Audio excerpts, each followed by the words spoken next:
شاہ صاحب یہ فرمائیے گا کہ سکھ اور سکون کیا ایک ہی چیزیں ہیں کہ دو مختلف چیزیں، اور یہ کس طرح سے حاصل کیا جا سکتا ہے؟ سکھ کا تعلق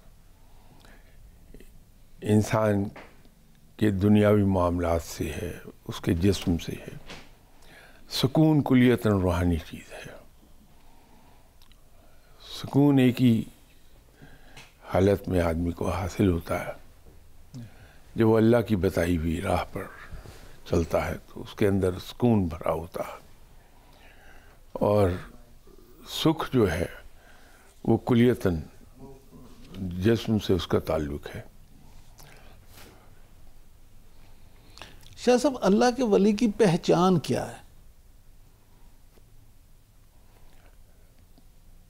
اگر آپ ایسے آدمی کے پاس بیٹھتے ہیں کثرت سے تو وہاں دیکھتے ہیں کہ اس کے یہاں خلاف سنت کوئی کام نہیں ہوتا، تو میرے خیال میں سب سے بڑی ولایت یہی ہے کہ انسان کے جو معاملات زندگی ہیں وہ سنت کے تابع ہو جائیں۔ تو وہاں یہی دیکھیے، ویسے تو عرف عام میں یہ ہوتا ہے کہ سب یہ صاحب دعا ہے، یہ ولی اللہ ہے، صاحب کرامت ہے، ولی اللہ ہے، صاحب کشف ہے اس لیے ولی اللہ ہے۔ میرے خیال میں سب سے بہتر جو کسوٹی ہے پرکھنے کی وہ یہی ہے کہ اس کے یہاں خلاف سنت کام تو نہیں ہوتے۔ شاہ صاحب ایک ہمارے ہاں یہ بڑا دیکھنے میں آتا ہے کہ لوگ اپنی اولاد کے رویوں کی وجہ سے کافی شاکی نظر آتے ہیں، لیکن کیا آپ نہیں سمجھتے کہ اصل میں ان کی جو تربیت ہے اس میں کہیں کوئی فقدان رہ جاتا ہے، کوئی کمی رہ جاتی ہے؟ تو موجودہ حالات میں اپنے بچوں کی لوگ تربیت کیسے کریں کہ جس سے بچے جو ہیں ان کے فرما بردار ہوں؟ جس طرح فصل کے بارے میں ہم یہ کہتے ہیں کہ جو بوئیں گے وہی ہم کاٹیں گے، تو بچوں کے معاملے میں 90% ہماری اپنی تربیت کو دخل ہوتا ہے کہ جیسی ہماری تربیت تھی ویسے ان کے رویے ہوتے ہیں زندگی کے۔ ہم غلطی اور کوتاہی اصل میں اس وقت کر رہے ہوتے ہیں جب بچہ نوزائیدہ ہے۔ ہم غلط سمجھتے ہیں کہ بچہ ابھی 2 دن کا ہے، اسے کیا پتا، وہ آبزرو کر رہا ہے اور رجسٹر ہو رہی ہیں چیزیں، اور وہ جو چیزیں رجسٹر کر رہا ہے وہ در حقیقت اس کی پرسنالٹی کی بنیادیں پڑ رہی ہیں وہاں۔ تو بائی دا ٹائم وہ 4-5 سال کا ہوتا ہے اس کی پرسنالٹی کی بنیادیں مکمل ہو چکی ہوتی ہیں، اس کے بعد پھر اس پہ پرسنالٹی کی بلڈنگ کھڑی ہو رہی ہوتی ہے۔ تو یہ جو ہماری کوتاہیاں ہیں وہی بعد میں ظاہر ہوتی ہیں بچوں کے رویے سے۔ تو ہمیں کیئرفل رہنا چاہیے۔ اللہ تعالیٰ نے جو بچہ ہمیں عطا فرمایا ہے، اولاد عطا فرمائی ہے، وہ تو ایک کلین سلیٹ ہے ہمارے پاس، کورے کاغذ کی طرح ہے۔ یہ ہمارا اختیار ہے کہ ہم اس پر اچھے الفاظ لکھ دیں یا برے الفاظ لکھ دیں۔ تو بچے کا تو اس میں کوئی قصور نہیں ہے کہ وہ کیا بن گیا۔ ہاں، کچھ جو ایکسٹرنل انفلوئنسز ہیں وہ اپنا رول پلے کرتے ہیں، لیکن اگر ماں باپ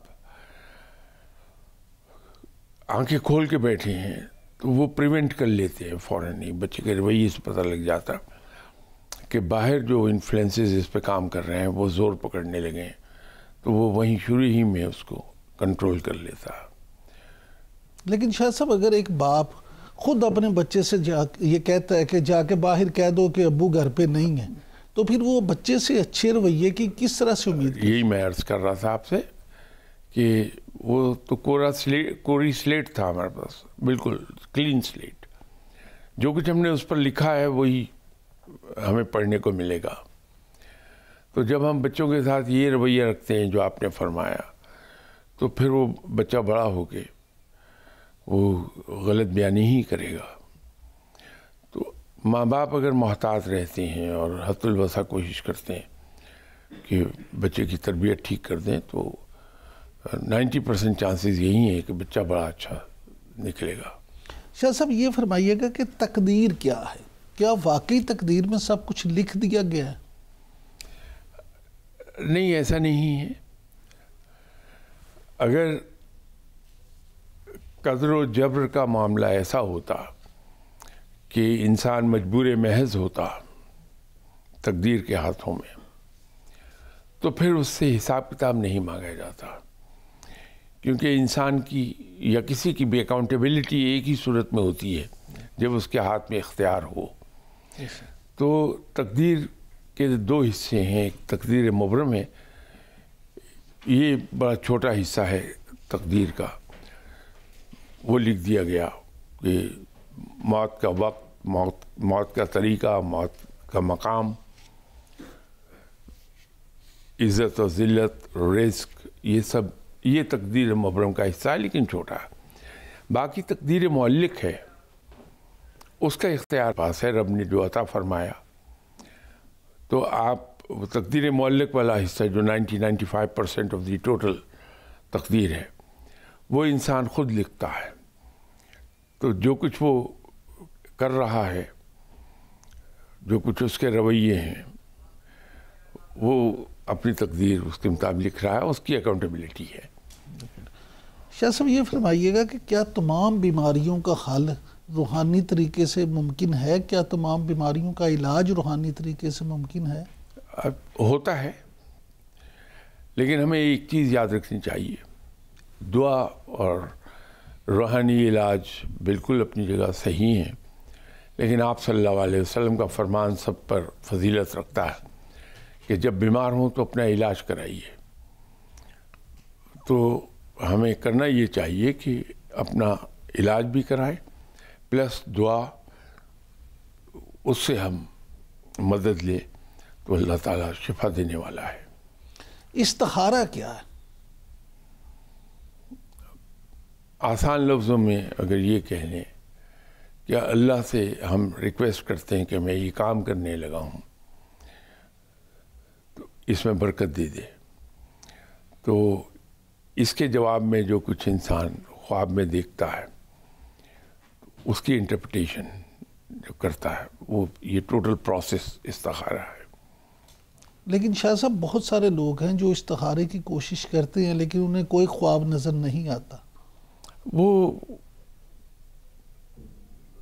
یہ خواب ایک ایسی چیز ہے جس کا تعلق براہ راست روحانیت سے ہے کہ انسان کی روحانی کیفیات کیا ہیں،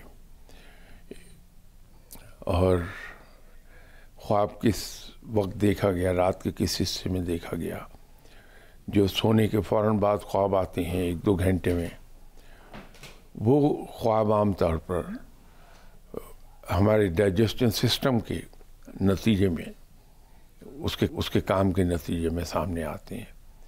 جو 3-4 گھنٹے سونے کے بعد خواب آتے ہیں، اس کا تعلق ہمارے لاشعور کے ساتھ ہوتا ہے کہ ہم اپنی ناآسودہ خواہشات کو پورا ہوتا ہوا خوابوں میں دیکھتے ہیں، ڈائریکٹلی اور انڈائریکٹلی۔ اس سے ہم وینٹ آؤٹ ہو جاتے ہیں، اور جو خواب ہم صبح نماز سے فوراً پہلے یا فوراً بعد دیکھیں، وہ عام طور پر اطلاعی خواب ہوتے ہیں۔ تو اگر استخارہ کرنے کے نتیجے میں خواب نہیں کوئی آ رہا، نہیں پتہ چل رہا کچھ، تو پھر ہم کسی آدمی سے مدد لے لیں کہ اس سے کہیں کہ وہ استخارہ کر دے، پتہ لگ جائے گا۔ شاہ صاحب یہ فرمائیے گا کہ کیا قرآن پاک سے فال نکالی جا سکتی ہے، اور اگر نکالی جا سکتی ہے تو اس کا طریقہ کیا ہے؟ قرآن پاک سے فال لوگ نکالتے ہیں، اور عام طور پہ اس کا جو طریقہ رائج ہے وہ یہ ہے کہ آپ وضو کر کے 2 نفل نماز پڑھ کے پھر آپ قرآن پاک کو ایٹرنڈم کھولیے، تو جہاں سے وہ کھل جائے اسے 7 پیجز آگے گن لیجئے، اور جو 7th پیج ہے اس پر جو 7ویں سطر ہے اس کے 7ویں حرف کو دیکھ لیجئے۔ تو لوگ یہ طریقہ رائج ہے لیکن قرآن پاک کو فعال کے لیے استعمال ضرور کر لیجیے، کرنا چاہیں تو.